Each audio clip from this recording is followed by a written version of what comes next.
हुलसूर येथील महादेव मंदिरात वटसावित्री पौर्णिमा उत्साहात। हुलसूर येथील सुवासिनींची वटपूजेसाठी गर्दी झालेली दिसून येत होती।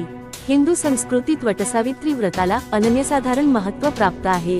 हुलसूर येथील ऐतिहासिक महादेव मंदिर परिसरात वटसावित्री पौर्णिमेचा सण अत्यंत उत्साहात आणि भक्तिमय वातावरणात साजरा करण्यात आला। प्रतिवर्षाप्रमाणे यंदाही हुलसूर परिसरातील सौभाग्यवती सुवासिनी महिलांनी एकत्र येत वटवृक्षाची मनोभावे पूजा केली।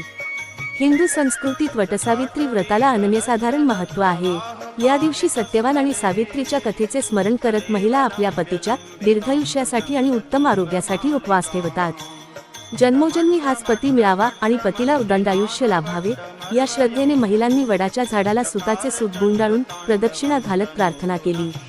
महादेव मंदिर परिसरातील या विशाल वटवृक्षाला हिंदू धर्मात पवित्र मानले जाते। या निमित्ताने संपूर्ण मंदिर परिसर सुवासिनींच्या गर्दीने आणि गजबजून गेला होता। सर्व महिलांनी पारंपरिक वेशभूषा करून आरती ताट घेऊन वटवृक्षाची मनोभावे पूजा केली। या सोहळ्यामुळे संपूर्ण हुलसूर शहरात एक वेगळाच धार्मिक आणि सांस्कृतिक उत्साह पाहायला मिळाला।